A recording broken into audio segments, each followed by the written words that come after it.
Hi, my name is Jody Weiland, Project Manager for the Between the Lakes Demonstration Farm Network, and today I'm with Zach Kenneke of Libertyland Farms.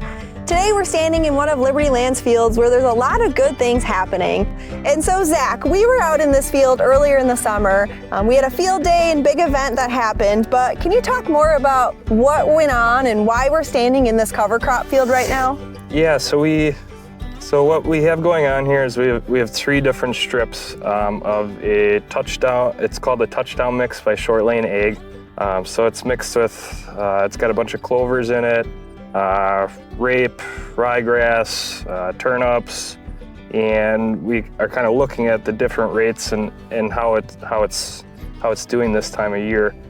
So this field was interseeded with a drone. So it was applied on in like the second week of June. It was flown on.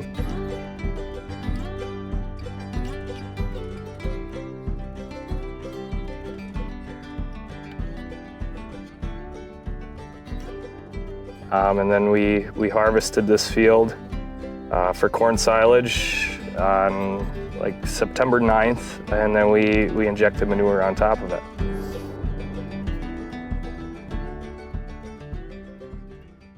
The weather is a huge part in all that decision-making process, and so with that, we really can't control the weather, but are there any variables you can control when you're deciding to drone interseed?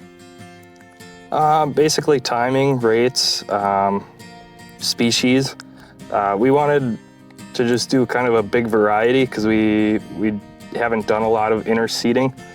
So we wanted to look at what species make it and what doesn't for our region here. Mm-hmm. Yeah, exactly. So what are some ways that you could continue to adapt when it comes to drone interseeding if you choose to interseed again? I guess a lot of the decisions will kind of be made come spring. What I'm going to be looking at is like how much biomass we have, how difficult it is to try and no-till into it in spring. Maybe looking at different ways that we can apply it, weather. That kind of is all going to play into it. And speaking of spring, what are the next steps for this field? What crop's coming next? How is this cover crop going to be terminated? So this will be corn on corn. It'll go for silage again next year. It got 14,000 gallons of manure per acre this fall here with the ZML toolbar. So there's minimal disturbance.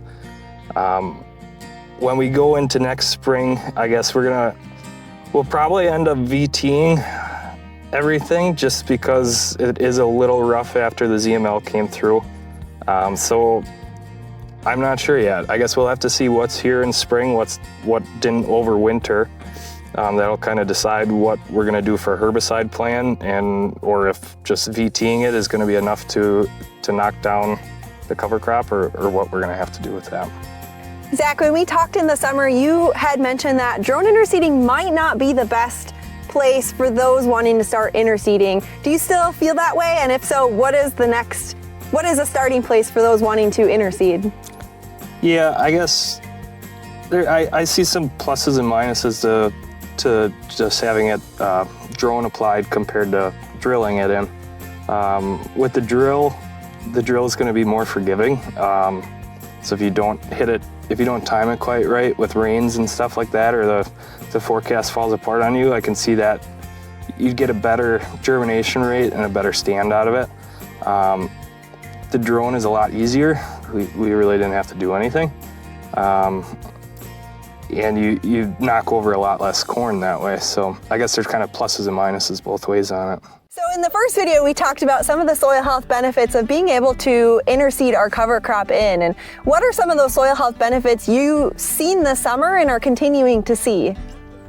Well, so I mean, on the sides of the strip in the same field, what we did our normal cover crop plan, which is 50-50 mix of barley and winter wheat that we put on with our airflow, and that was put on right before the manure. So what we're going to kind of be comparing in spring, I want to do some nitrogen testing and see more nitrogen from this from this cover crop, and if it's different amounts at different rates compared to the wheat and barley mix that's next to us here.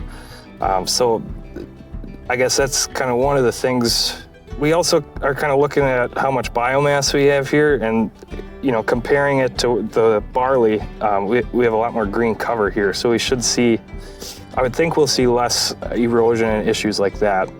I mean, we haven't really had that issue this fall with it being so dry, but I guess that's going to be something we're going to be watching for.